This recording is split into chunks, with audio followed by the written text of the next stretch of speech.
भगवान से कुछ पाना चाहते हैं तो इस बात को हमेशा याद रखें। अगर आप भी भगवान से कुछ मांगना चाहते हैं तो इस वीडियो को पूरा देखें। अगर आपने इस वीडियो को अधूरा छोड़ दिया तो आप बहुत बड़ी गलती कर जाएंगे। तो चलिए देर ना करके शुरू करते हैं आज की वीडियो। हम लोग भगवान से हमेशा कुछ न कुछ मांगते रहते हैं। हमारे मांगने का कभी अंत नहीं होता। कई बार हमारी मांगी मुराद पूरी होती है तो कई बार ऐसा लगने लगता है कि प्रार्थना बेकार जा रही है, भगवान हमारी सुन ही नहीं रहा है। जबकि सच यह है कि भगवान हर किसी की सुनते हैं और सभी की झोली भरने की कोशिश करते हैं।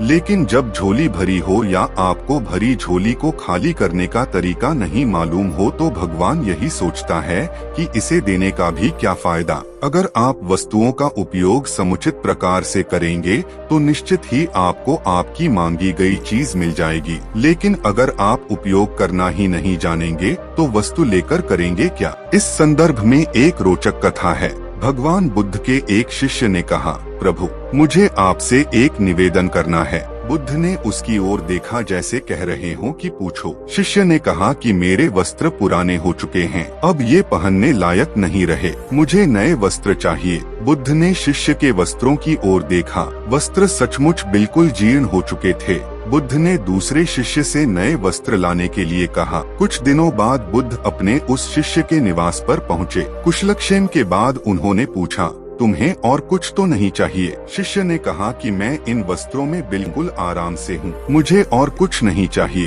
अब बुद्ध और शिष्य का संवाद शुरू हुआ जो इस प्रकार था, बुद्ध अब जबकि तुम्हारे पास नए वस्त्र हैं तो तुमने पुराने वस्त्रों का क्या किया। शिष्य, मैं अब उसे ओढ़ता हूँ। बुद्ध, ओढ़ने के पुराने वस्त्रों का क्या किया। शिष्य जी, मैंने उसे खिड़की पर लगा दिया है। बुद्ध, तो क्या तुमने पुराने पर्दे फेंक दिए। शिष्य जी नहीं, मैंने उसके 4 टुकड़े किए। रसोई में उनका इस्तेमाल चूल्हे पर से गर्म पतीलों को उतारने के लिए करता हूँ। बुद्ध, तो फिर रसोई के पुराने कपड़ों का क्या किया। शिष्य, अब मैं उन्हें रसोई साफ करने के लिए प्रयोग करूँगा। बुद्ध, तो रसोई के पुराने वस्त्रों का क्या किया। शिष्य, प्रभु वह अब इतना तार-तार हो चुका था कि उसका कुछ नहीं किया जा सकता था। मैंने उसका एक एक धागा अलग करके बातियां तैयार कर ली। उन्हीं में एक से कल रात आपके कक्ष को प्रकाशित था। बुद्ध शिष्य के इन उत्तरों से संतुष्ट हो गए। वे प्रसन्न थे कि उनका शिष्य वस्तुओं को बर्बाद नहीं करता और उसमें समझ है